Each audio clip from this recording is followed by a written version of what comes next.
सभापति जी, सबसे पहले मैं आपका आभारी हूँ कि ये मौका आपने मुझे दिया और अपनी बात रखने के लिए मुझे एक बहुत बड़ा समय मैं समझता हूँ।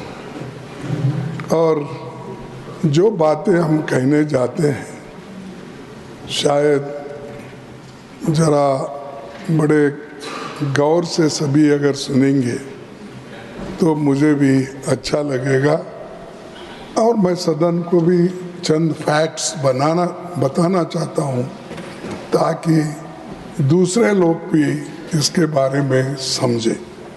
मैं नहीं समझता कि उनको समझ में नहीं आती, ऐसा नहीं है कि कभी कभी गलतफहमी होती है तो उस वक्त ये गड़बड़ी मचती है। तो अपनी बात आरंभ करने से पहले मैं महाकुंभ में दिवंगत लोगों को श्रद्धांजलि देता हूं, जिन्होंने आज हजारों की संख्या में वहां पर अपनी जान दी है कुंभ मेला। ये देखो, ये मेरा अंदाज। ये सर, नहीं, ये गलत है तो आप बताइए सर। ये देखो, उसीलिए बोला ये गलत है, ये मेरा अंदाज है। अगर ये सच नहीं है तो आप बताइए क्या सच है। मैं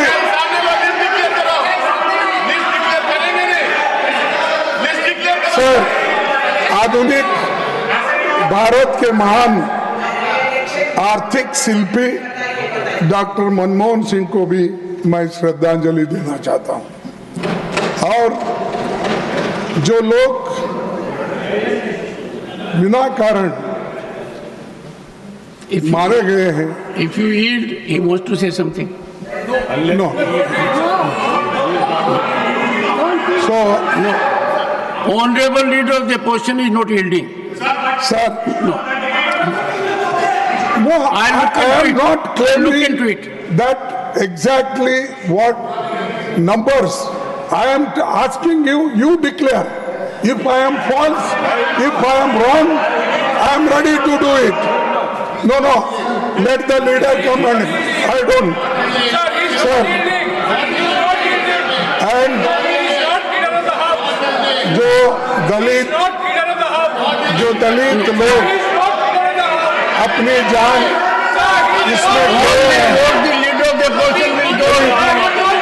जो दलित लोग अपनी जान खोए हैं, जो औरतें जिनको रेप करके मार डाला है, उनको भी मैं इस वक्त श्रद्धांजलि देना चाहता हूँ।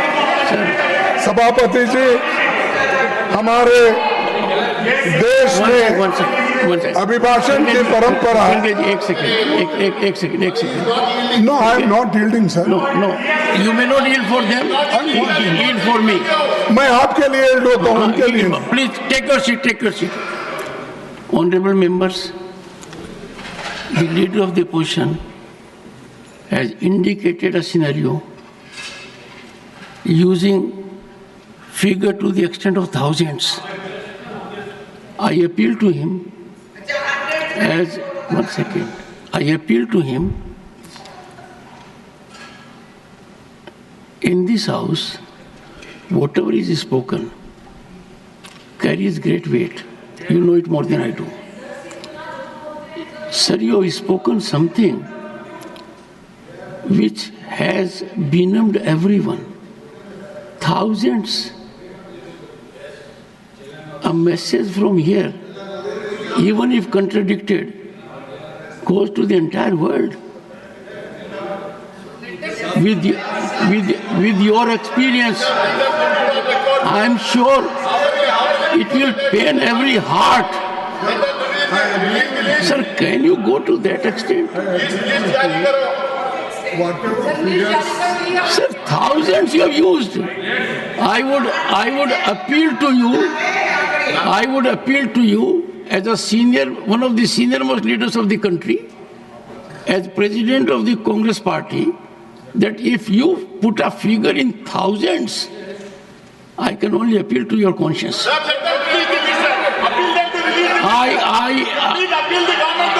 am in great pain. It is not expected, sir. It is not expected. I would appeal the leadership also. It sends a very bad signal. Sir, I do not know how to react to this. No. To assert in this house, everyone, thousands. Sir, Sir, एक minute. I am sure, Honorable Leader of the Opposition will give due consideration to my very fervent, passionate appeal that coming as it अरे does from सुनिए you. तो सुनिए मेरा भी. Sir, go ahead. एक minute. Sir, ठीक है, मैं thousands बोला, इसीलिए मैं इस अंदाज से नहीं बोला किसी को ब्लेम करने के लिए, लेकिन वहां हुआ कितने लोग मरे, कम से कम वो इंफॉर्मेशन दे दो. अगर मैं गलत हूं, ठीक है, मैं आपसे माफी मांग लूंगा गलत है तो. अगर है कितने लोगों का देहांत हो रहा है, कितने लोग मरे, कितने लोग अभी भी लापता है, ये करना चाहिए. This is a very sad moment. Sir, no, it's a very sad moment. I would expect you, sir, to on your own withdraw this statement. Withdraw this statement. It will help everyone. What message are we sending? Please allow him to speak. Please allow him to speak. Very painful, sir. आप आंकड़े बता दीजिए. Okay. I appeal to you. I appeal to your good sense. राष्ट्रपति जी, हमारी संसद का अभिनंदन है. Please don't do it. और हम सभी Don't do it. उनका सम्मान करते हैं. Persuading. इस अभिभाषण में सरकार के उनके मुंह से जो बातें कहलाई हैं, उसमें कुछ नई बातें नहीं है. From this theater, we are मैंने पूरा अभिभाषण सुना. thousands of years. सरकार की तरह जो 11 साल से पानी पर लकीर सीटे, यह अभिभाषण उसी कड़ी हिस्सा का है. इसमें कई विफलताओं को भी सफलता के रूप में बताया गया है. सबका साथ, सबका विकास, ये हमारे अभिभाषण में है. कम से कम इसमें से मैं बता सकता हूं कि किसका साथ, कौन कौन साथ आपको दिए और किन किन का विश्वास आपने पाया. तो इसको मैं आपसे उनका उत्तर चाहूँगा कि आपके तरफ से जब कभी भी वो उत्तर देंगे तो कौन देंगे अभी पता नहीं है, देने वाले कोई भी हो वो इस मौके पे देंगे. सर, बीजेपी सरकार बनी तो दावा की सबका साथ सबका विकास होगा. बाद में 1 साल बाद फिर शब्द जोड़े गए और 2 शब्द आ गए नए. उसमें सबका विश्वास, अब सबका प्रयास, तो 4 शब्द जुड़ गए उसको. तो मैं पहले तो सबका साथ सबका विकास इस पे कंसंट्रेट करूंगा, फिर उसके बाद सबका विश्वास और सबका प्रयास इस पे बोलूंगा, फिर उसके बाद जय बापू, जय भीम, जय संविधान उस पे बोलूंगा. बस इतना ही. इसके लिए तो आप मुझे जो भी इजाजत देंगे या मेरी बात सुनेंगे. सर, जितने भी उन्होंने वायदे किए वो सब खोखले निकले. एक भी मेरे को ताजुब हुआ साहब, जो प्रपोजर और सेकेंडर को यहाँ पर उन्होंने जो कहने के लिए मौका दिया, ठीक है आप किसको भी दे सकते हैं, लेकिन उनके पार्टी के कोई भी नहीं है। दोनों को उन्होंने बोलने के लिए अभी अभी मौका दिया। यह अच्छा बात है, जो नए लोग आते हैं उनको बोलने के लिए मौका दिया, इसीलिए धन्यवाद। तो मैं उनका धन्यवाद करता हूं, जो बाहर से आए हैं उनके लिए। और one second. देश का When the leader of the when the leader of the opposition is speaking, only if he yields, someone can speak, and that will be from this side also, that side. If any member feels देश का hurt, किसान, they can take recourse to rules. You can take recourse to rules. देश का किसान और बेरोजगार आत्महत्या करने पर मजबूर है। बेरोजगारी ने सारी सीमाएं तोड़ दी है। महंगाई ने आम आदमी को उसकी कमर तोड़ दी और गांव देहात के लोगों की हालत तो बदतर हो गई। यह सरकार चंद अमीरों के विकास की गारंटी दी। मैं उसी लिए बोला कि सबका साथ सबका विकास, लेकिन यह सरकार चंद अमीरों के विकास की गारंटी दी है और आम जनता के दुख और मुसीबत इसलिए लगातार बढ़ रहे हैं। अगर आप देश के हित में कुछ बातें बोलते हो तो मैं समझता हूं कि आप सबके लिए कहते हो। अब सबका विकास आप चाहते हो, सिर्फ अदानी का, अंबानी का और किसी दोस्तों का ही विकास नहीं। गरीब जो जमीन पे है, खेत मजदूर है, किसान तो फर ऊपर है, किसान है, इन लोगों के हित में सोचने का छोड़ के सुबह उठते शाम तक यही बातें बोलते रहते हैं। विकास, ये पोर्ट उनको दिया, ये एयरपोर्ट इनको दिया, ये रास्ता इनको दिया, उन्हीं का विकास हो रहा है। गरीबों का कोई विकास नहीं। गरीब मर रहे हैं, इन्फ्लेशन में मर रहे हैं, अनएम्प्लॉयमेंट है, इसकी कोई आपका चिंता नहीं। लेकिन आप अब आंकड़ा देता हूं तो ये अमृत काल, सब मैं तो समझता हूं ये अमृत काल है क्या विष काल है, क्योंकि सुसाइड कर रहे हैं किसान। कितने सुसाइड कर रहे हैं? ये 10 साल में 1 लाख लोग सुसाइड कर लिए हैं किसान। 1 लाख 10 साल में। और सबका विकास बोल रहे, किसानों का तो कोई विकास नहीं है। किसान को एमएसपी नहीं है, किसान को डबल आमदनी करने का वायदा किया, ये कुछ भी नहीं है। ये देखो, और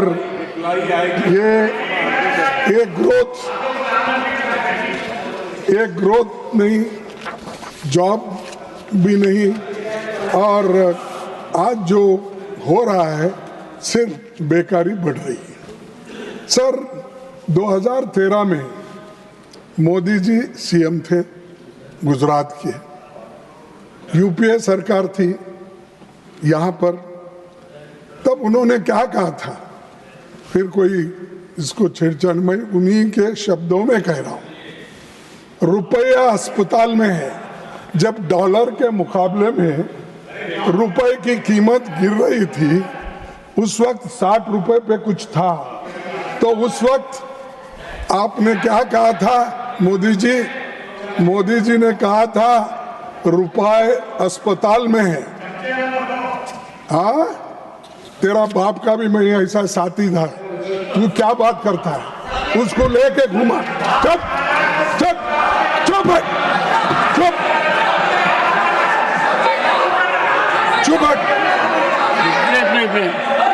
Honorable members.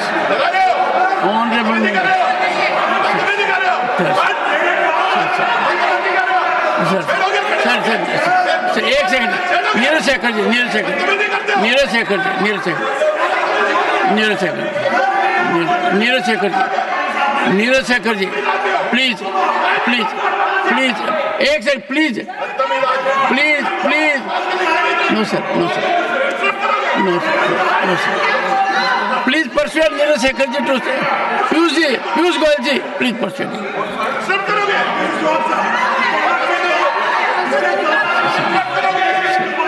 One second, one second, one second, one second, one second, one second, one second, one second, one second. No sir, नहीं sir, no sir, no sir. Pramod Tiwari ji, एक second, one second, one second, one second. Please, please take your seat. Please, please. I am intervening. Please take your seat. 1 second, please. No, Pramod ji, Chandrasekhar ji. Please, please. Pramod ji, nothing will. 1 second. Pramod ji, former Prime Minister Chandrasekhar ji happens to be one of the tallest leaders this country has ever seen. The respect for Chandrasekhar ji in the country is immeasurable. I would urge all sides. 1 second. Sir, it is second time. 1 second, sir. It is second time. Sir, 1 second. Listen to me. Sir, Honorable Leader of the Opposition, it is second time that I am intervening. First was tarnishing image of the country by using a figure of thousands, and now Chandrasekharji's name being dragged. I am sure two things are there. One, we should have highest respect for people who are not in the world at the moment. Secondly, a former Prime Minister. Sir, one of the tallest, please withdraw this, sir. Sir, play. Sir, you are a senior man. I urge you to withdraw those observations. अरे what, 1 minute में clarify करता हूँ. Sir सुनिए आप. 1 second. देखिए, मैं उनको कभी भी मिलता हूँ, बड़े आदर के साथ मिलता हूँ. अरे सुनो और मैं I am sure nobody in the house. No सुनो तो सुनो आप. देखो साहब, हम हमारे सीनियर लीडर थे, हम दोनों साथ में गुलबर्गा में वायलेट 144 के बोल के हम दोनों को अरेस्ट करके जेल में डाले थे. तब हमने देखो कृष्णा का, मोहन दारिया, चंद्रशेखर, ये सभी लोग थे. तो इसीलिए बोला आपके पिताजी हमारे साथी है, बोले तो एकदम उठे. He is one of the tallest leaders. Sir, चलो. We must have highest respect for one of the tallest leaders in the country. I have great respect, and he was with us in the moment. जन 10 point programme चल रहा था तो हमारे साथ थे. सारा देश में उन्होंने घूमा और अपनी बात को बताया. आप बहुत सीनियर नेता हैं, वो आपके साथ नहीं थे, आप उनके साथ थे. Such a tall leader. अरे हमारे साथी थे बोलने तो. Sir, allow him to speak. You see, I appeal to your good sense, sir. Being a very senior person, to withdraw observations. देखो सर, 2013 में मोदी जी सीएम थे और यूपीए सरकार मेंबर कि आपके बाप. We have to have respect for Chandrasekhar ji. Sir, we have to respect for all our former prime ministers. बात करना है या नहीं बात करना है, बता दीजिए आप. नहीं बात करना है, चले जाइए बाहर. Withdraw, sir. Bring down the temperature. Withdraw, sir. Sir देखो, रुपया अस्पताल में है, आईसीयू में पड़ा है. कहाँ था? नेपाल, पाकिस्तान, बांग्लादेश, श्रीलंका. करेंसी नहीं गिरती पर हिंदुस्तान का रुपया पतला हो जाता है। ये किसने कहा? मोदी साहब ने कहा। तो अब तो वेंटिलेटर पे है, अब 87 रुपीस गिर रहा है और फिर भी यहाँ तारीफ हो रही, तालियां बजा रहे, बातें बहुत बनाते।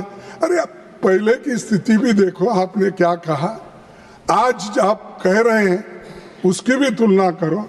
अब बार बार किसी को इंसल्ट करने के लिए आप ये बातें कहते हैं तो अध्यक्ष जी, अपने चेयरमैन साहब, ये ठीक नहीं है। इसीलिए आपसे मैं रिक्वेस्ट करता हूं, जब कभी भी हम बात करते हैं, जिनसे मिले हैं, जिनसे हमारा वाद विवाद हुआ है, ऐसे लोगों की बात करता हूं। मैं चुप, किसी के लिए अपमान करना ये मेरी आदत नहीं है।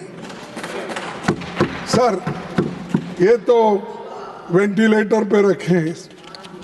फिर मनमोहन सिंह जी के ज़माने में, जो प्रधानमंत्री काल में भारत की जीडीपी ग्रोथ 7.8 थी और जबकि बीजेपी राज में आंकड़ा 5.8 पर गिर गया है।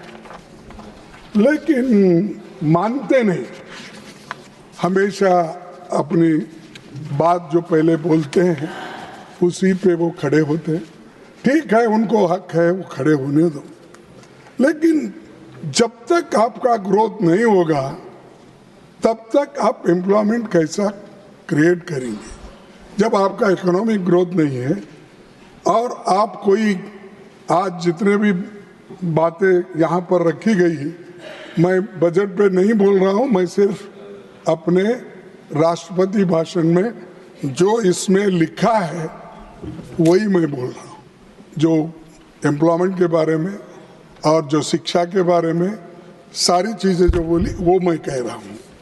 तो सर, ये एक तरफ है और 11 साल में इन्होंने पहले तो इतना अपमान किया डॉक्टर मनमोहन सिंह जी का। किसी ने कहा भाई वो रेनकोट डाल के नहाते हैं, किसी ने कहा ये चुप्पी साधते हैं, बात ही नहीं करते हैं, गूंगे हैं, ये कहा। किसी ने ये भी कहा अरे ये बड़े बड़े लोग उधर से आए, तो क्या कहे कि एक मनमोहन सिंह जी नहीं, ये खुद उनको हुकूमत चलाने नहीं आती और कोई लोग चला रहे। ऐसे ऐसी बातें अपमानजनक की, लेकिन मनमोहन सिंह जी सहन किए देश के भलाई के लिए और सबके भलाई के लिए। उन्होंने मौन नहीं तोड़ा। कभी मोनी बाबा बोले, कभी मोनी बाबा बोले। तो ये आदत, अपमान करने की आदत ये लोगों को है, लेकिन हम अपमान सहने वाले। जो मनमोहन सिंह जी किए वो खामोशी से किए, बकबक के नहीं किए। वो बात जो भी की है, जैसा कि मैं हमेशा बोलता हूँ, कभी गुस्से में आते हमारा कौन, जयराम रमेश, मैं बोलता हूँ अरे भाई ये दूसरे लोगों ये बात आपने बहुत सही कही कि जयराम गुस्से में होता है, ये बहुत सही बात कही। नहीं, मैं ये बोला, आपके तरफ से भी बोला, क्योंकि आप हमारे में ही आते हैं, शूद्रों में, आप उधर नहीं जा सकते। तो इसलिए मैं उनको बोला भाई अपना 100 बकना ये बम्मन का 1 लिखना बराबर है बोला। तो ये क्योंकि आपको मानना पड़ता साहब, क्योंकि आप हमारे कैटेगरी में आते हैं। और ये मनुस्मृति जो है, आपको कोई सहूलत नहीं दी इसमें, सिर्फ उधर के लोगों को सहूलत दी। आप पढ़े साहब क्या मनुस्मृति? मैं ये 4-5 ये करा हूं, मैं दे देता हूं। हाँ, अरे तुम्हारे लोगों ने लिखी हुई, अरे तुम्हारे लोगों ने लिखी हुई है। अरे चुप बैठो, बैठो भाई। हाँ सर, इसीलिए मैं ये कहूंगा If you can, सर, मैं और मेरे को तो सर ये देखिए सर, देखिए मैं एक शेयर करूं। जमाना जानता है किसका दामन चाक कितना है। जमाना जानता है किसका दामन चाक कितना है। तेरे बदनाम करने से कोई बदनाम क्या होगा, तेरे बदनाम करने से कोई बदनाम क्या होगा। तुम्हारे चाहने वाले मुबारक हो तुम्हें, लेकिन जो हमने कर दिया तो तुमसे काम क्या होगा। यह मनमोहन सिंह जो किए वो करने का तुम्हारे हाथ से नहीं होता, लेकिन तुम बदनाम करने की कोशिश कर रहे हो। बहुत से बातें बोलते रहे, लेकिन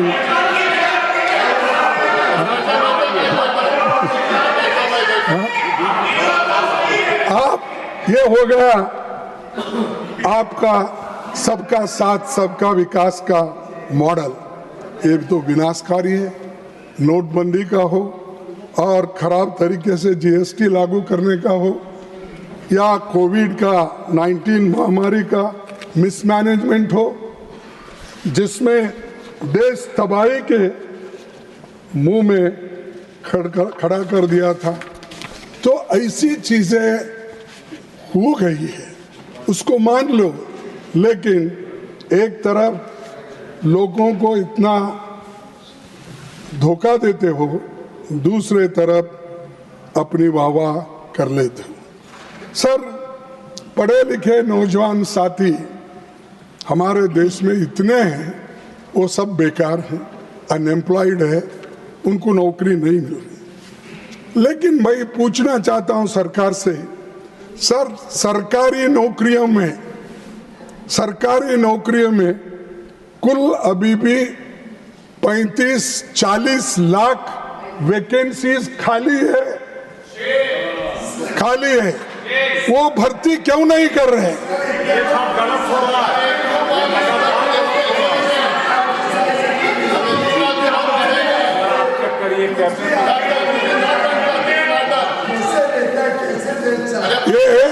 ये देखेंगे तो ये सबका विकास अगर करना है, ये 30-40 लाख वैकेंसीज भर्ती करो गवर्नमेंट में, जो रेल में, पोस्ट में, टीचर्स में, केंद्रीय विद्यालय में करो, ताकि शेड्यूल कास्ट के बच्चों का रिक्रूटमेंट नहीं होना।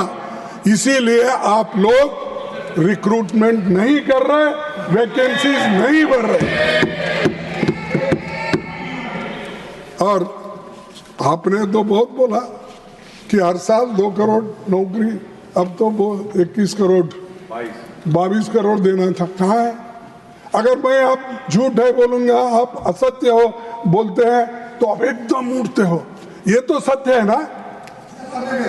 तो ये सर, इनके पिछले बजट में भी इन्होंने ये कहा था 500 अच्छे कंपनियों को, हमारे युवाओं को स्टाइफंड देकर वहाँ पर उनको भेजेंगे और वहाँ पर नौकरी दिलाएंगे। और दूसरा इनका ये था कि खेती को ये हमेशा नंबर 1 बोलते हैं, इंजन नंबर 1।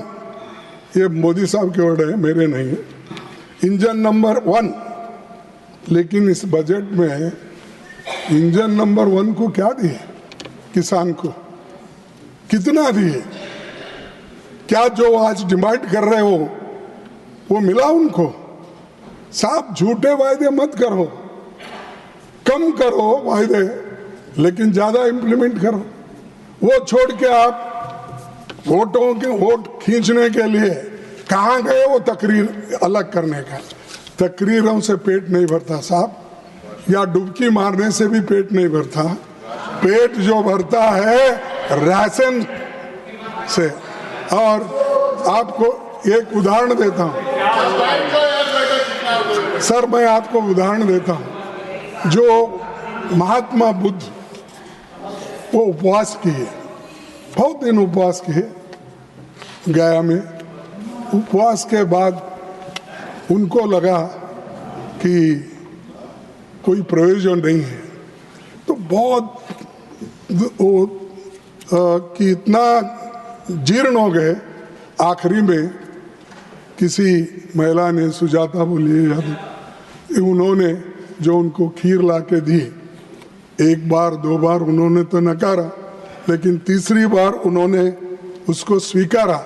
स्वीकारने के बाद थोड़ा वो सुधार गए। सुधार जाने के बाद उन्होंने ये कहा, मनुष्य के जीने के लिए ये अन्न अवश्य है, और जब अन्न खाता है तभी उसके शरीर के पूरे पार्ट्स काम करते हैं। तभी उन्होंने तब से अन्न स्वीकार करना शुरू किया और लोगों को बोलने गया, जो सत्यता है उसी को आप स्वीकार करो, जो असत्य बातें हैं, जो ये जो अंधश्रद्धा है इसको छोड़िए। अन्न से, अन्न खाने से आदमी को शरीर ये मिलता, प्रोत्साहन मिलता, प्रोटीन मिलता है, वो आदमी बनता। वैसा ही ये तो एक्सपेरिमेंट करके बोलने के बाद सभी लोग, उनके फॉलोअर्स वो शुरू किए। तो ये मैं इसलिए कह रहा हूँ कि पेट के लिए खाना देना ये ज़रूरी है। इसीलिए मैं जब 1 लाख की बात किया कि 10 साल में इतने बढ़ गए, साहब ये मेरे आंकड़े नहीं, NCRB के आंकड़े हैं। 10 साल 2014 से लेकर अब तक 1 लाख से ज्यादा किसानों ने आत्महत्या कर ली है। कौन जिम्मेदार है साहब? उनका विकास क्या मरने के बाद होता? तो ये है।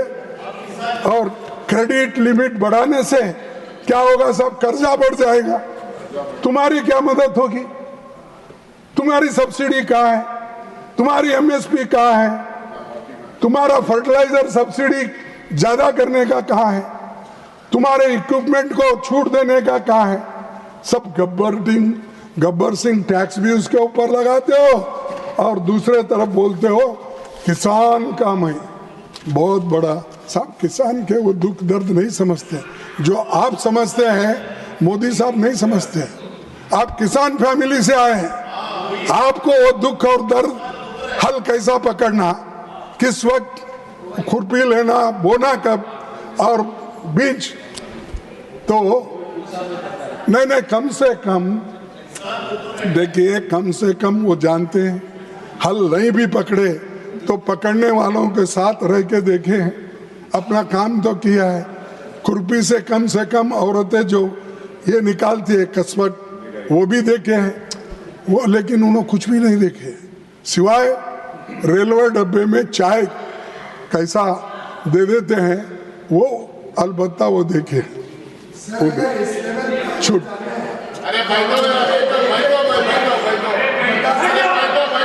MSME सर MSME सेक्टर में का ये इंजन नंबर 2 और ये क्या है, ये भी बैकबोन है कहा MSME सेक्टर, सेकंड बैकबोन। लेकिन इसका हालत क्या होगा? 4 महीने में 12,000 MSC बंद हुए हैं।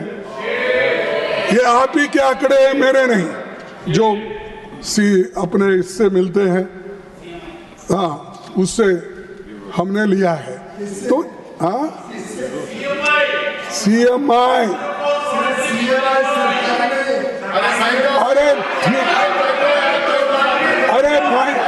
अरे माइक्रो ठीक है, आपके दृष्टि से नहीं है, मेरे दृष्टि से है, ठीक है आप बोल लो। सर एक बार हो गया, 2 बार हो गया, लगातार इस तरह से डिस्कस करना। अरे क्या तरीका हुआ, बार-बार डिस्कस करते हैं आप, उनको निर्देश और सर ये क्या है, इसलिए बोल रहा हूं, अगर आप गिन के आओ मैं तो बोला, अगर ये भी असत्य है तो आप बोलिए। तो ये सर, ये एमएसएमई बहुत बंद हो गए, ये सबको तो मालूम है, लेकिन सरकार मानती नहीं।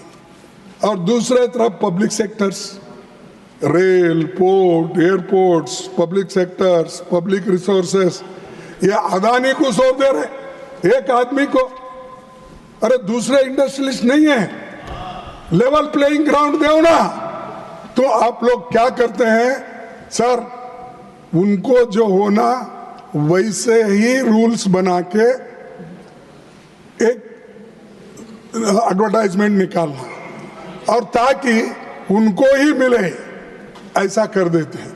और हम क्या करें भाई, सबसे कम इसमें उन्होंने लिया है, और या नहीं तो ज्यादा है तो सबसे ज्यादा इसमें उनको देना पड़ेगा। तो ये सारी चीजें एक व्यक्ति को, अदानी जैसे पूंजीपति को दिए, जिसको जो 20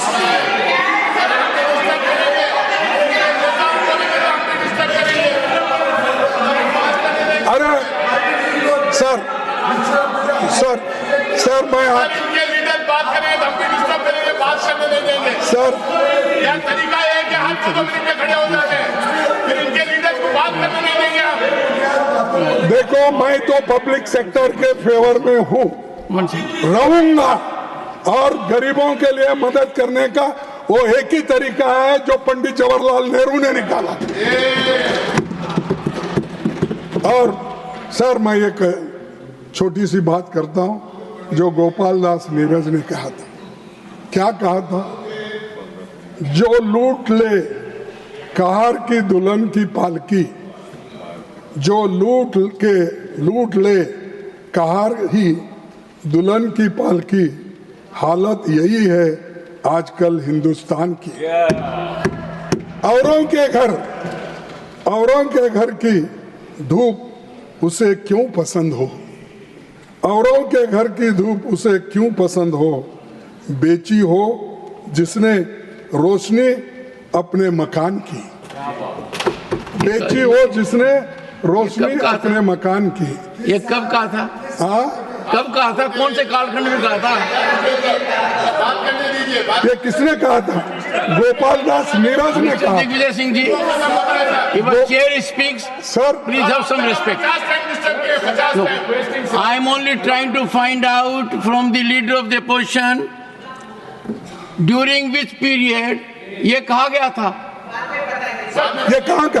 ये देखो, ये तो He's responding. आज की सरकार पर सटीक बैठता है। नहीं सर, देखो साहब, ये कब कहा गया था? देखो, पब्लिक सेक्टर को जो खत्म कर रहे हैं उनके लिए गोपाल दास नीरज ने ये कहा था। कब कहा? वही बात। हाँ, कौन से साल में कहा? अरे कब कहा? तारीख होना क्या उसको तारीख थोड़ी देते।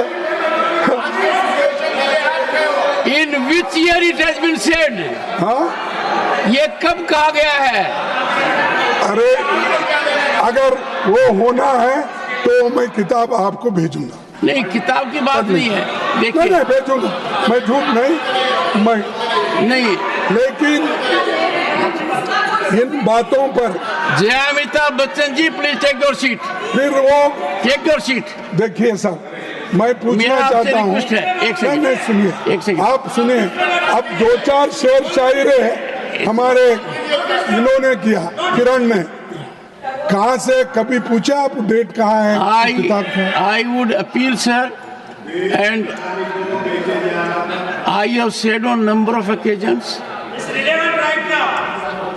लेकिन इन बातों पर चर्चा न हो, इसके लिए One second, sir. I have appealed to everyone on number of occasions. One second. Honorable members,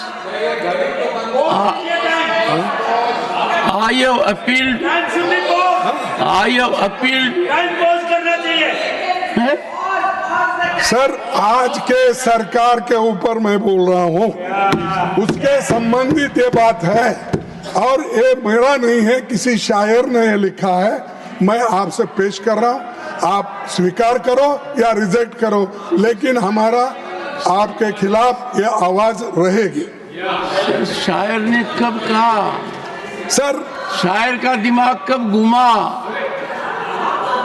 शायर का दिल कब पसीजा? वो तो बताइए, ये तो बताइए प्रमोद जी। सर मेरा टाइम जा रहा है। सर सभापति जी, अल्पसंख्यकों को हिंसा और उत्पीड़न कि मोदी जी की चुप्पी ने बीजेपी के चंद लोगों को नफरत फैलाने की छूट दे दी है। इस भाषा का उन पर उपयोग कोई करते हैं शेयर के कार्रवाई लिए। नहीं है। ये तरीका है कोई? मणिपुर, ये यदि किसी के मन में भ्रम मणिपुर है आपके साथ कि चेयर दबाव में आ जाएगी, कुछ भी बोल दोगे, दबाव में कैसा? acceptable. ये कुछ भी कैसा? No, I will not understand this. You people have got into habit, and the leadership is overlooking it. एक minute sir, The leadership of the party is Sir. overlooking such kind of a conduct. Sir सुनिए, आप You have to have some respect for the chair. Anything and everything. It is my duty as chairman Sir. to ensure that allegations like this cannot be made. You have gone to the अरे extent वो of तो saying सरकार के thousands खिलाफ, of in case. आपके खिलाफ थोड़ी Secondly, है, Chandrasekhar ji, सरकार के खिलाफ। I have to सुनिए आप, protect everybody, अगर sir. नहीं मानते तो I आपकी have to मर्जी। protect देखो साहब, reputation, particularly of those who अल्पसंख्यकों are not पर with us. हिंसा, उत्पीड़न और Modi ji All of you will have to BJP के चंद लोगों को नफरत फैलाने की You can छूट take देती है, recourse to any कोई mechanism. कार्रवाई नहीं होती है। I will Manipur not permit आप सबका साथ मॉडल का No. सबसे बड़ा उदाहरण है। No. वह हालत नाजुक I बनी है। will not permit. 2023 में उत्तर पूर्व में 243 हिंसक घटनाएं घटी, उसमें 187 सिर्फ मणिपुर में घटी। और पिछले साल 258 मौतें हो चुकी है, लेकिन मोदी जी के पास वहां जाने की हिम्मत नहीं है और वो जाना नहीं चाहते। और जिसके पास देश की बात करते हैं, जाकर वहां पर उस झगड़े को मिटाने को नहीं होता। और आप हमको कहते हैं देश में शांति रखो, सभी लोग तो शांत हैं, लेकिन आप क्यों नहीं जा रहे, ये क्वेश्चन है। राहुल जी जा सकते हैं, आप नहीं जा सकते। दूसरे लोग जा सकते हैं, वहां से हम भारत जोड़ो यात्रा निकाल सकते हैं, लेकिन वहां पर जाके आप अटेंड भी नहीं कर सकते। तो ये आप, मैं अगर कहूंगा तो फिर आप गुस्से में आएंगे।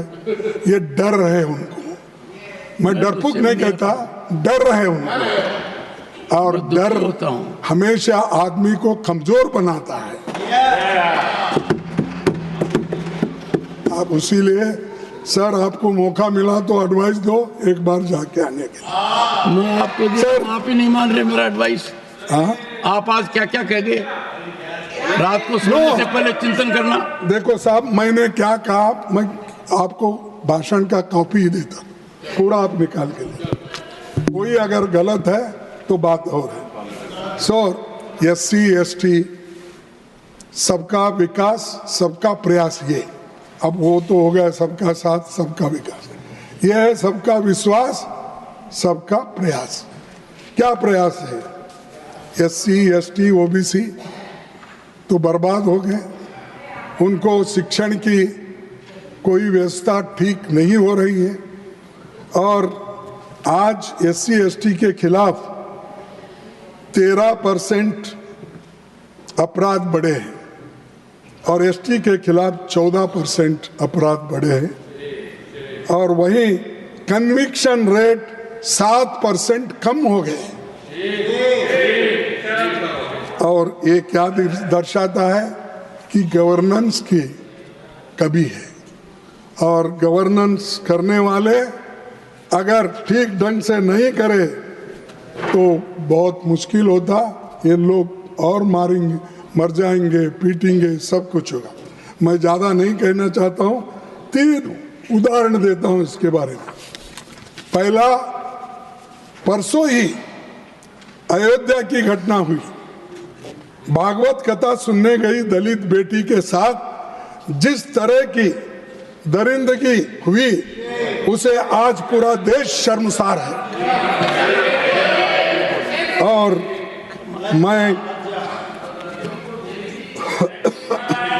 सर आपको मैं दिखाना चाहता हूं,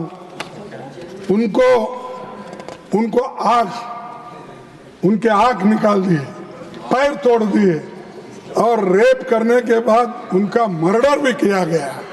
और ये आप पढ़े होंगे, आपके पास आया होगा, लेकिन फिर भी सरकार क्यों चुप है? एक छोटी सी घटना हो गई तो इतना स्टेटमेंट आते हैं हमारे खिलाफ, दूसरों के खिलाफ। क्यों अब आप क्यों चुप बैठे हो?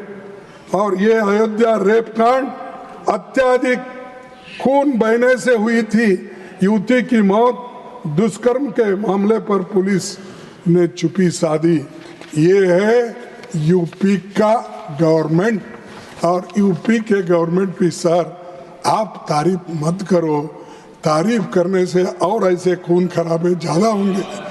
और वहाँ के चीफ मिनिस्टर बोलेंगे मेरे को देखो वाइस प्रेसिडेंट का सर्टिफिकेट मिला, तो ये सर्टिफिकेट लेके वो घूमेगा। तो इसलिए कृपा ऐसे लोगों का आप छोड़ दीजिए। तो और दूसरी बात मैं कहना चाहता हूं कि सेकेंड, जो 22 जनवरी 2025 की खबर है, दलित बैंक कर्मचारी, ये बारात में बारातियों से ज्यादा उसके पुलिस थे, आप पढ़े होंगे। ड्रोन की निगरानी में उसकी शादी होती है और वो क्या बोलते हैं, बारात निकलती है घोड़ी पे। अरे एक दलित आदमी अपनी शादी भी दूसरों के जैसा कर नहीं सकता, घोड़े पे बैठ नहीं सकता, उसकी बारात नहीं निकल सकती। और उसके लिए बाराती कितने लोग थे, उतने ही पुलिस और ऊपर से ड्रोन। ये हालत है, ये है सबका प्रयास। ये मैं इसलिए बोल रहा हूं कि मैं ये आपको दूंगा नेक्सर 2 में, ये बातें मेरे पास है। लेकिन ये देखिए दैनिक भास्कर में है, वो बहुत पढ़ते हैं आप, क्योंकि अखबार की बातें, अखबार झूठ है तो झूठ है, मैं छोड़ देता हूँ, लेकिन ये हकीकत है, सब में आता है।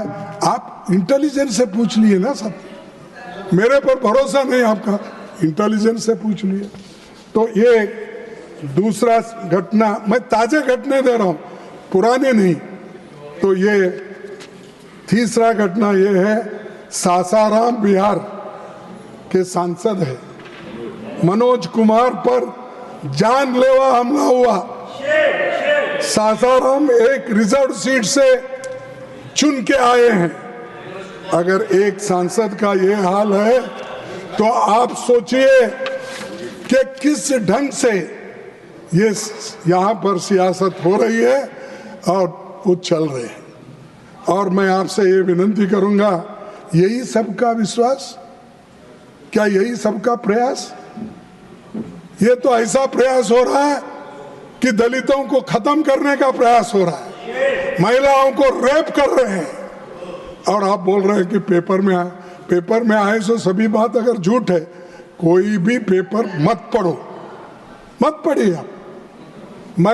हम जो पढ़ते हैं, अगर सत्यता है तो फोन करके हमारे वहाँ के अध्यक्ष को पूछते हैं, वहाँ के डीसीसी प्रेसिडेंट को पूछते हैं और दूसरे कार्यकर्ताओं को पूछते हैं। पूछने के बाद ये ऑथेंटिसिटी आप जो कहते हैं ना साहब, वो मिलने के बाद ही मैं बोलता हूँ, नहीं तो नहीं बोलता हूँ। सर दूसरी बात ये है कि आरटीआई से मिली सूचना ये बताती है IITs, IIMs 80% से ज़्यादा और कुछ जगह 90% तक फैकल्टी जनरल कैटेगरी से है। वहाँ कोई रिजर्व कैंडिडेट नहीं है, बैकवर्ड कैंडिडेट नहीं है, वहाँ कोई भी नहीं, सिर्फ जनरल कैंडिडेट्स 80 to 90% है। और ये तो राइट टू इंफॉर्मेशन से बात कर रहा हूँ मैं, राइट टू इंफॉर्मेशन, क्योंकि आप ऑथेंटिसिटी पूछते, इसके लिए मैं बोला भाई राइट टू। भाषण के बाद डायरेक्शन दूंगा, आप कंटिन्यू कीजिए। तो सर, SC, ST, OBC को उच्च शिक्षा और नौकरियों के संवैधानिक अधिकारों से वंचित किया जा रहा है। यह पूरी साजिश है और इन लोगों को अंधेरे में रखना, उच्च शिक्षण से अलग करना, ये आज के बीजेपी सरकार में हो रहा है। मैं दावे से कहूंगा कि ये लोग इनको खत्म करना चाहते हैं, शिक्षण से वंचित करना चाहते हैं। जो मनु ने लिखा उसका प्रूफ वो लोग कर रहे हैं। Sir, central universities, IITs, IIMs, IIITs, ये सब इसी तरह से चल रहे हैं। वो भी मैं आपको दूंगा, लेकिन आप बोलेंगे वो भी पेपर का है, लेकिन पेपर का नहीं है, वो RTI से निकाले हुए आंकड़े। हाँ, अरे कोई भी रहने दो, अरे कोई भी रहने दो, अगर नहीं है तो बात और है, लेकिन जो गलत है गलत मैं करूंगा। बैठो बैठो, अगर जो गलत है।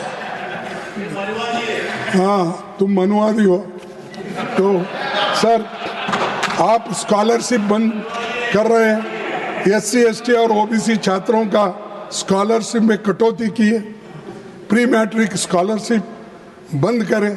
ये क्या है साहब? ये विकास है सबका, ये प्रयास है उनको आगे बढ़ाने का। और 2015 सुनिए आप, 61,000 से अधिक एडेड स्कूल्स बंद हो गए। बेटी पढ़ाओ, बेटी बचाओ, बेटी पढ़ाओ, ये हाल है। 61,000 से अधिक एडेड स्कूल बंद हो गए।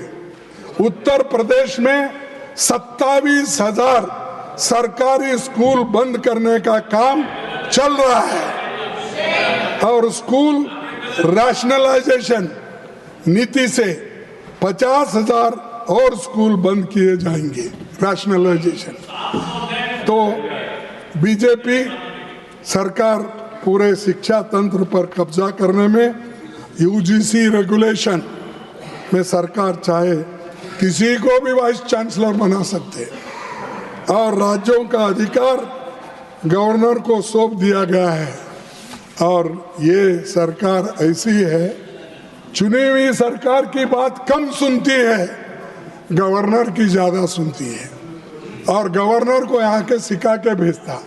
सर आप नहीं सुनते थे वो बात और है, लेकिन यहाँ जो है तो गवर्नर को इंस्ट्रक्शन दिया जाता है। ये लड़ाई तमिलनाडु में चल रही है, ये लड़ाई ये इसमें अपने तेलंगाना में चल रही है, ये लड़ाई अपने कर्नाटक में चल रही है, ये लड़ाई अपने केरला में चल रही है। सर अब क्या वेस्ट बंगाल में भी चली, अभी भी चल रहा है। तो नहीं, आपके जमाने की बात नहीं करूँगा, आप अध्यक्ष हैं, मैं नहीं करूँगा, मैं वो पाप मैं नहीं करूँगा। अब यहाँ इसलिए नहीं करेंगे क्योंकि जब मार्गरेट अलवाजी मेरे खिलाफ प्रतिद्वंदी थी, हाँ, तो उन्होंने आपका समर्थन नहीं किया था। आपका समर्थन नहीं किया था, मेरा किया था। अच्छा ठीक है, आप देखो साहब, आप तो मैं बोलना पड़ता, आप तो हरफन मौला है फिर। हाँ, आप दुश्मन को भी दोस्त बना लेते हैं। हाँ, और ऐसा बोलना पड़ता है मुझे, साहब तुम्हारा रंग कैसा है, तुम्हारा नहीं पानी रे पानी तेरा रंग कैसा है, जो मिला है वैसा हूँ। तो आप सबको घुमा लेते हैं। तो इसलिए सर फेडरल स्ट्रक्चर को खत्म कर रहे हैं लोग। देखो डेमोक्रेसी है, आज हम हैं कल नहीं रहेंगे, कोई भी यहाँ पर शाश्वत नहीं रहेगा, लेकिन एक गलत प्रेसिडेंट नहीं होना चाहिए। गलत अगर हम आज करें वही चलेगा आगे भी, उससे देश को नुकसान है, उससे लोकतंत्र को नुकसान है, उससे कोई भी हमारे संविधान को तोड़ मरोड़ के कुछ कर सकता है। इसीलिए मैं आपसे कहूँगा कि हर जगह जो गवर्नर हावी हो गए हैं अपने लोकल गवर्नमेंट पे, ये अच्छा नहीं है। और मैं देख रहा हूँ कोई 8 दिन, कोई 10 दिन, 6 महीने तक फाइल्स आते नहीं, गवर्नर के पास गए, कोई नॉमिनेशन है आता नहीं, जब तक यहाँ से वहाँ पर क्लियरेंस नहीं मिलता वो आता नहीं। मेरे को समझ में नहीं है। मैं भी जब विरोध पार्टी की वहाँ मेरी गवर्नमेंट थी, मैं था उसमें, तो गवर्नर जनता पार्टी के थे, हम कोई प्रपोजल भेजे वो जल्दी आती थी, ठीक ढंग से आती थी।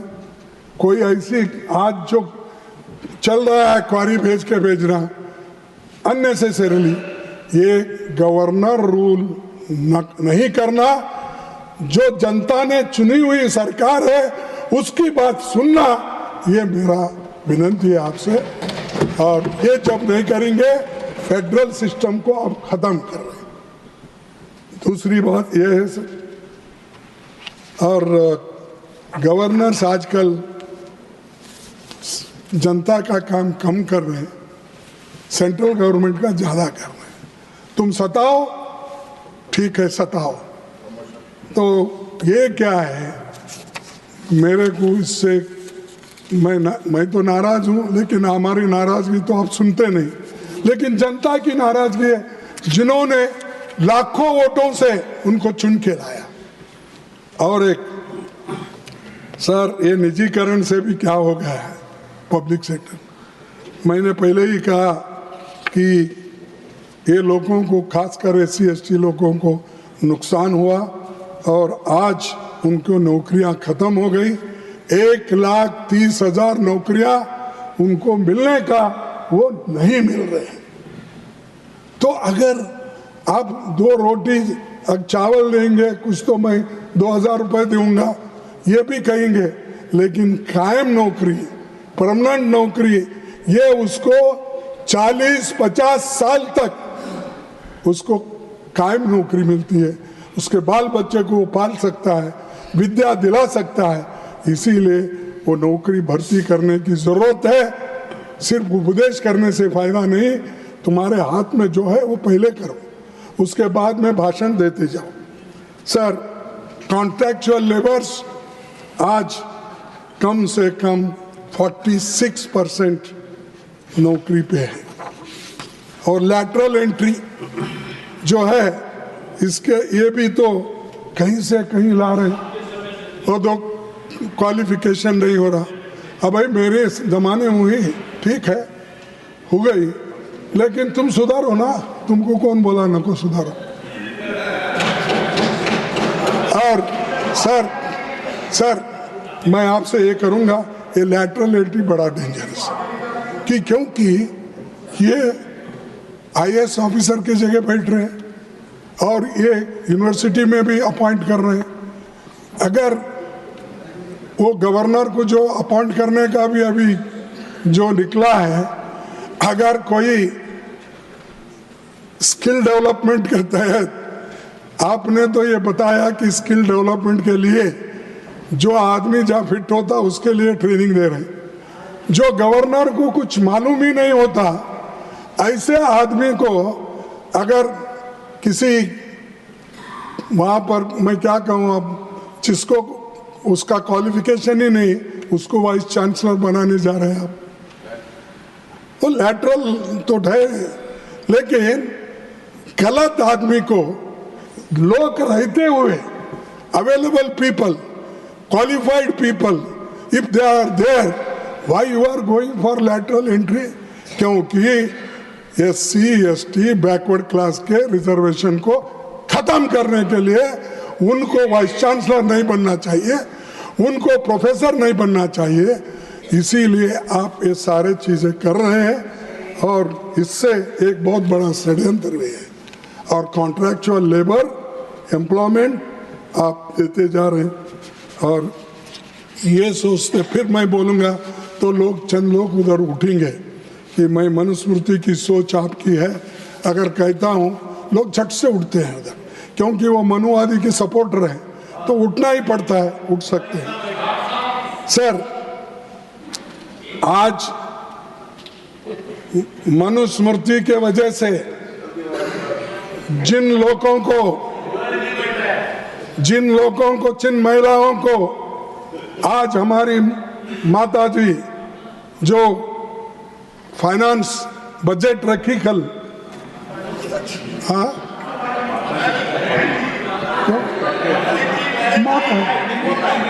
अच्छा ठीक है, हाँ रेस्पेक्टेड फाइनेंस मिनिस्टर, अगर जो बजट आज पेश की वो संविधान की देन है, मनुस्मृति की देन नहीं है। ये मनुस्मृति देखो, औरतों को कोई हक नहीं देना, शूद्रों को कोई हक नहीं देना, इसमें लिखा हुआ है।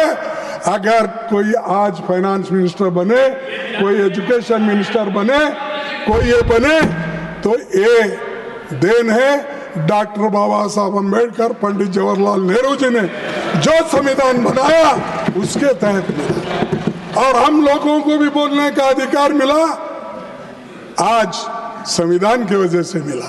तो इसीलिए सर, ये मनुवादियों का मत सुनिए, कम से कम अब तो जो हो गया, आगे का रास्ता देखेंगे क्या होता है।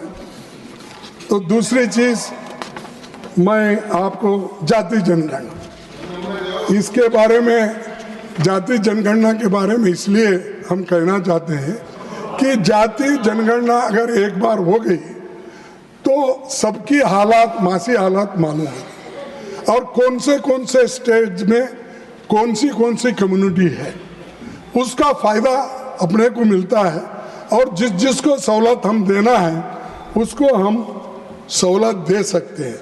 इसीलिए ये जाति जनगणना कर रहे हैं। ये किसी और को छेड़ना, किसी को अपमान करना, किसी के इसलिए नहीं।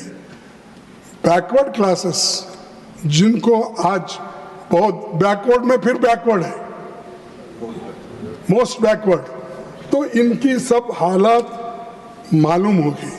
तो इसीलिए हमको एक योजना करने में, स्कीम बनाने में उसका फायदा होगा, इसलिए कर रहे हैं। और एक साहब, अब तो ठीक है, मैं तो आपको सारी चीजें बताया, अब 3 ही बताऊंगा आपको, जय बापू, जय भीम और जय संविधान। ये 3 बात करके मैं खत्म करूंगा। उसीलिए आप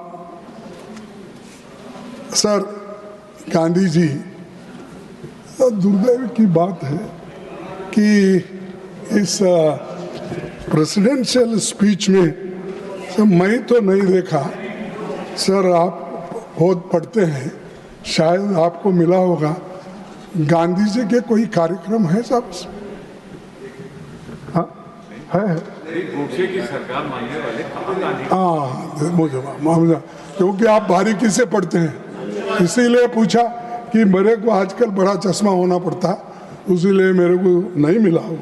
तो अगर आपको मिला गांधी जी के बारे में और मनरेगा के बारे में, आप जवाब उनसे मांग रहे हैं, मेरे से मांग रहे हैं? हाँ, आप जवाब उनसे मेरे से मांग रहे हैं? महात्मा गांधी नहीं, आप जवाब मेरे से मांग रहे हैं, इनसे मांग रहे हैं? महात्मा गांधी जी, राष्ट्रपिता महात्मा गांधी, जिसकी फोटो सबसे पहले हमने पार्लियामेंट में लगाया। अब आज आप सावरकर की फोटो लगा रहे हैं, वो बात और है, और गोडसे की पूजा करते हैं, वो बात और है। तो सर, जब सर उनको इतना महत्व दिया जाता था बाबा साहब का, तो जब वो साउथ अफ्रीका से लौटे तो हर वक्त उनका डाक निकलता था। तो कई चंपारण का, कई सत्याग्रह, क्विट इंडिया, ये सारी जो सारे समय पे उनके डाक चिट्ठी निकलती थी। लेकिन आज महात्मा गांधी जी गायब है आपके बजट में, उनका नाम नहीं। मनरेगा तो उसको महात्मा गांधी के नाम से ही हम रखे थे, और इसीलिए आपने कम किया कि 86,000 करोड़ पहले था, आज भी वैसा ही है जैसा कि झील के पानी, क्या बोलते हैं वो, झील के जैसा ठहरा हुआ पानी के जैसा। तो ये मेरे को समझ में नहीं आया, गांधी जी के विचार को मानने वाले लोग और खुद बार बार बात करते हैं, आपने ना भारत छोड़ो आंदोलन में उनका मदद किया और अंग्रेज को मदद किया था उस वक्त। और याद रखना जरूरी है, हिंदुस्तान स्वतंत्र करने के लिए अरे सुनो भाई, सर हेडगेवार ने संघ के कई कार्यकर्ताओं को आजादी की लड़ाई में शामिल न होने का सुझाव देते हुए कहा था, तुम्हारे परिवार की देखभाल कौन करेगा। गोलवलकर ने भारत छोड़ो आंदोलन के बारे में लिखा था, इस समय भी संघ का निरंतर कार्य चलना चाहिए, आंदोलन के बारे में मत सोचिए। ये गोलवलकर गुरुजी बोले, वो हेगड़ेवार बोले। गलत नहीं, मैं देता हूँ, वो भी मैं देता हूँ। सावरकर के बारे में और उनके बारे में क्या लिखा है सर, ये नया कली निकला है, आप पढ़े होंगे, और वो कौन लिखा है वो भी बोलता हूँ सर। और उसके बाद में गांधी जी तो 2338 दिन जेल में थे, नेहरू जी 3259 दिन जेल में थे। आपके लोग कितने थे, कहाँ थे, कितने करें? तो आप जेल नहीं गए, लड़ाई नहीं लड़े, जाने वालों को भी रोक दिए। ऐसी है सरकार, ऐसी है पार्टी है, ये लानत है। और ऊपर से हम देशभक्त हैं, हम देश को बचाने वाले। अरे देश को तो क्या बचाते, तुम देश के लिए फाइट भी नहीं करे हैं। और अब क्या हो गया, अब तो देश का बचाने का तो छोड़ो, देश को बेचने वाले बन गए हम। सर मैं और एक बात कहना चाहता हूँ। 2014 में बीजेपी के नेता लोग ये समझते हैं कि आज़ादी 2014 में मिली, जब मोदी जी चुन के आए उसी वक्त देश को आज़ादी हुई। ये उनके लोगों का कहना।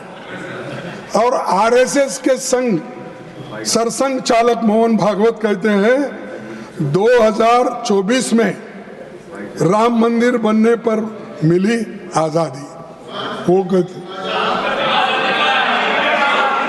तो ये उन्होंने ये कहा, और तो सभी शहीदों स्वतंत्रता सेनानियों का यह अपमान है, गांधी जी का अपमान है, नेहरू जी का अपमान है। और जो लोग आजादी के लिए उन सब का अपमान है। इसीलिए मोहन भागवत अपने शब्द को वापिस लो, मोदी साहब अपने शब्द को वापिस लो, और देश को आजादी हमने दिलाई 15 अगस्त 1947 में। सर और एक, जिस दिन मोदी जी के न्यू इंडिया में 30 जनवरी को गांधी को नहीं, गोडसे को याद किया जाता है। गांधी जी की शहादत पर जश्न मनाया जाता है और 1948 में जो हुआ 2025 के हिंदुस्तान में यही हो रहा है। सर, मैं आपसे 2 चीज़ें रखूंगा आपके सामने। एक है जो जिस दिन गांधी जी की हत्या हुई किसने जश्न मनाया, आप जरा पढ़ लीजिए। और 4 फरवरी 1948 को एक चिट्ठी सरदार पटेल ने लिखा। क्या लिखा? गांधी जी की मृत्यु पर आरएसएस वालों ने जो हर्ष प्रकट किया और मिठाई बांटी, उससे ये विरोध और भी बढ़ गया। इन हालात में सरकार की आरएसएस के खिलाफ कदम उठाने के अलावा कोई और रास्ता नहीं बचा था, इसीलिए मैंने ये किया। ये पंडित हमारे सरदार पटेल जी की भाषा है, मेरी नहीं है। और दूसरी 14 फरवरी 1948 को नेहरू जी ने यह कहा था, हमें मिलजुल कर रहते हुए भीषण सांप्रदायिकता के उस विषय का नाश कर देना चाहिए जिसने हमारे युग के सबसे महान पुरुष को मार डाला। और एक बार पढ़ता हूं, उस विषय का नाश कर देना चाहिए जिसने हमारे युग के सबसे महान पुरुष को मार डाला। उन ताकतों जड़ से खोद कर उखाड़ देना चाहिए। गांधी जी की हत्या पर समारोह करने वाले भारतीय कहलाने वाले का भी हक उनको नहीं है। ये नेहरू जी का कहना है। ये गोडसे के लोगों के लिए, आरएसएस के लिए, जो गांधी को मारा था, मिठाई बांटी थी, रास्ते पे नाच रहे थे, उनके लिए। ये 14 फरवरी 1948 को पंडित जवाहरलाल नेहरू जी ने किया। और जो लोग गांधीवाद को मिटाने का काम कर रहे हैं, उनको बताना चाहूँगा कि गांधी जी के विचारों को कोई मिटा नहीं सकता। सर, मैं यही कहूँगा कि अब जय भीम पे आऊँगा। तो जय भीम का तो आपको मालूम है, जो बाबा साहब अम्बेडकर ने इस देश के संविधान लिखा और गरीब लोगों के लिए उन्होंने बहुत अपनी श्रद्धा से काम किया। लेकिन ये हमेशा यहाँ उठता है साहब एक सवाल, बाबा साहब अम्बेडकर का अपमान तुमने किया और कांग्रेस वालों ने किया। साहब, उसका असल अपमान अगर किसी ने किया तो शाह साहब ने किया, जो अम्बेडकर अम्बेडकर अम्बेडकर अम्बेडकर बोलते उन्होंने किया। और आप हमको बोलते हैं। सर, 18 जनवरी 1952 को लिखे गए एक पत्र में बाबा साहब खुद अपने हैंडराइटिंग से लिखे हैं।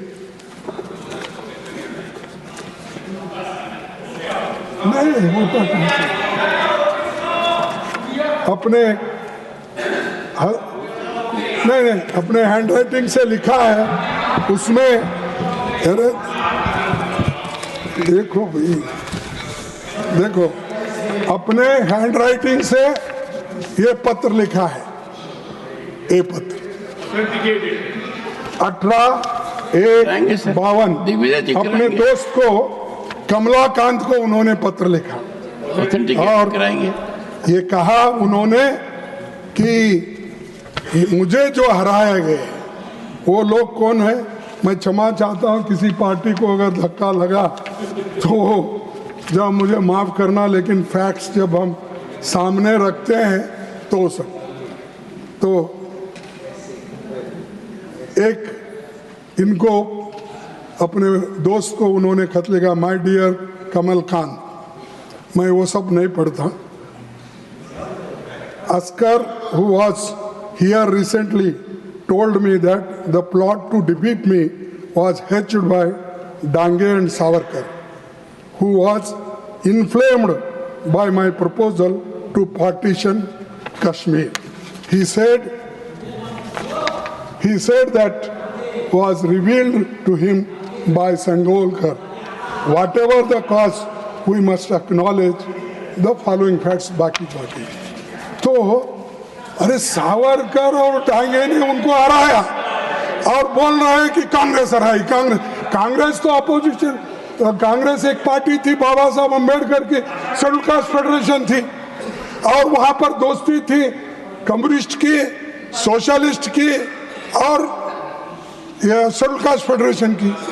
और शेड्यूल कास्ट फेडरेशन का कैंडिडेट बाबा साहब अम्बेडकर डिफीट होते हैं, डांगे इलेक्ट होते हैं और डांगे को इतने वोट मिलते हैं कि जो बाबा साहब अम्बेडकर, वो वोट अगर अम्बेडकर को मिलते उसमें से तो वो इलेक्ट होके आते, क्योंकि वो डबल मेंबर कॉन्स्टिट्यूंसी थी, डबल मेंबर कॉन्स्टिट्यूंसी। और डबल मेंबर कॉन्स्टिट्यूंसी में ऐसा कानून है, अगर जनरल इलेक्शन में अगर जनरल कैंडिडेट को ज्यादा वोट अगर मिले तो, और रिजर्व कैंडिडेट को अगर ज्यादा वोट मिले तो वो इलेक्टेड फर्स्ट, सेकंड इलेक्शन इसमें और दूसरा शेड्यूल कास्ट, यानी 2 शेड्यूल कास्ट इलेक्ट होते थे अगर वोट ज्यादा में। इसीलिए उन्होंने क्या किया कि अम्बेडकर को डालने के वोट उन्होंने डांगे को ही डाल दिया और एक कोई पार्टी का नेता है उसको दिया। ये कौन प्लॉट बनाए? ये सावरकर जी ने बनाया। अब पढ़ो, मालूम होता है आपको क्या है। सर तो उसके बाद सर मैं वही मेरा अभी भी डिमांड है, तो आप मानते या न मानते वो बात और है, थोड़ा तो मानने का कोशिश कीजिए। 17 दिसंबर 1924 को गृह मंत्री अमित शाह ने कहा कि मैं अभी आपके सामने कहा अंबेडकर अंबेडकर अंबेडकर अंबेडकर, इतना नाम अगर भगवान का लेते तो 7 जन्मों तक स्वर्ग मिल जाता था। मैंने उसी, अगर ये मानसिकता है, ये बाबा साहब के बारे में उनका ये विचार है, तो मैं कंडेम करता हूं। Not only condemning, let him resign.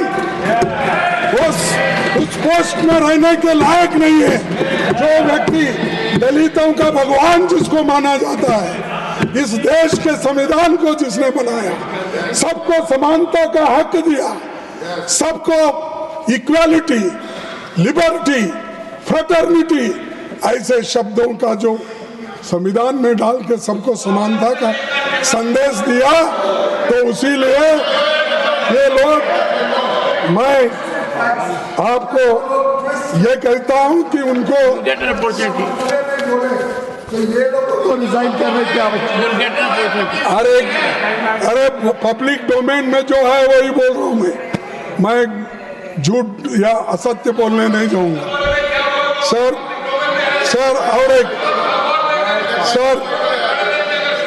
और एक बात बताता हूं। प्रोविजनल पार्लियामेंट में हिंदू कोड बिल पर डिबेट देखी, आपको समझ में आएगा। श्याम प्रसाद मुखर्जी ने बाबा साहब अम्बेडकर का अपमान किया था। क्या किया था कि उन्होंने ये बोला था हिंदू कोड बिल ये हमारे समाज के खिलाफ है, मनु के खिलाफ है, और औरतों के लिए, महिलाओं के लिए आप जो इसमें हिंदू कोड बिल में दिए, इसको हम कभी नहीं मानेंगे। ये कोड अपने पास रख लो, हो गए तो हम ऑनररी डिग्री देंगे आपको। ऐसी बात है बाबा साहब अम्बेडकर का। तब बाबा साहब अम्बेडकर ने उलट के कहा, तुम्हारी समझ कम है, तुम्हारी समझ कम है, तुम जो अल्कोहलिक लोगों के साथ फिरते हो वैसी तुम्हारी मानसिकता है, इसलिए मैं मानता नहीं। ये उन्होंने कहा था। ये बातचीत तुम डिबेट में पढ़ो ना भाई, कॉन्स्टिट्यूंट असेंबली के। तो इसीलिए सर उन्होंने सभी लोग इन्होंने विरोध किया, फिर भी ये शुक्र है कि जवाहरलाल नेहरू जी ने उसको 4 पार्ट में, सर आपको तो मालूम है ना, हिंदू कोड बिल फिर 4 पार्ट में आया, 4 पार्ट में पास हुआ। वो पंडित जवाहरलाल नेहरू जी ने किया और आज हमारे महिलाओं को और हर सिटीजन को उसका लाभ मिल रहा है।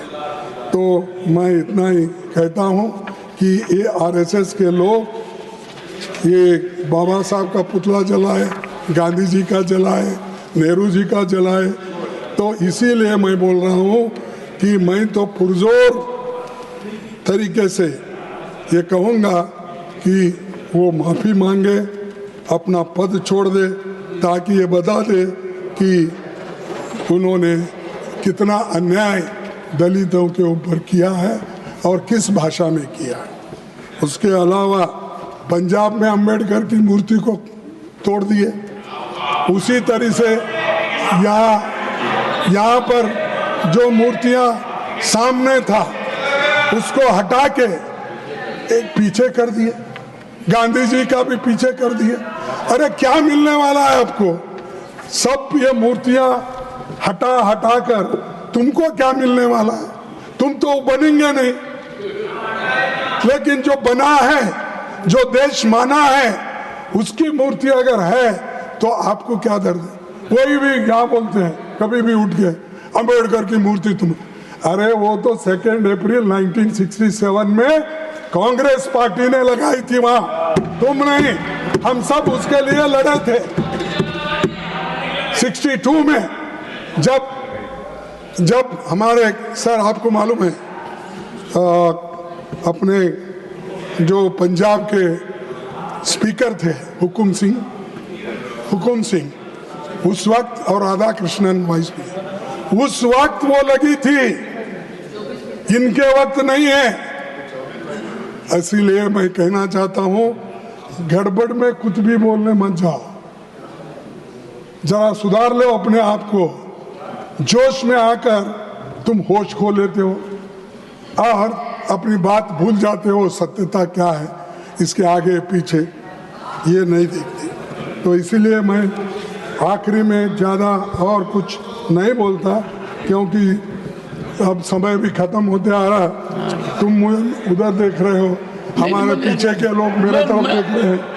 आपकी पार्टी का अब भी 23 मिनट बाकी है। हाँ, अब भी आपकी पार्टी का 23 मिनट बाकी है। आप इतने उदार हो, हाँ। टाइम को भी पाबंदी लगाते हैं। हमारे पार्टी को, मैं जो गलती किया हूँ उनको क्यों सजा देते? हाँ, उनको जो देने का है दो मुझे।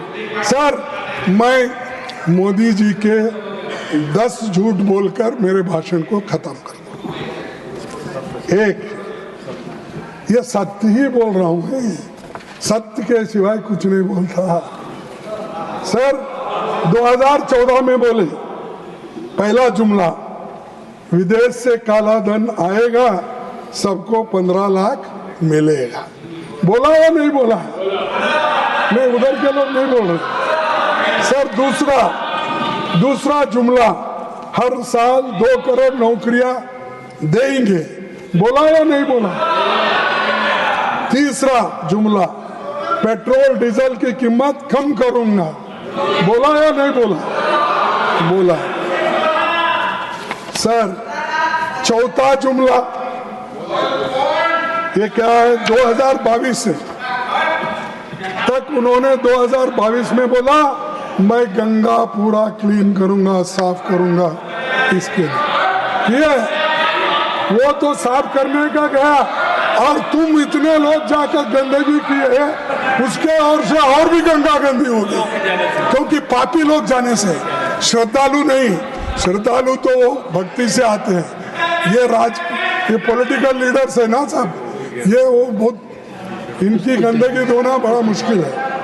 सर, 5वां जुमला, इंफ्रास्ट्रक्चर प्रोजेक्ट्स को जल्द से जल्द जमीन पर उतरेंगे, ये 5वां झूठ।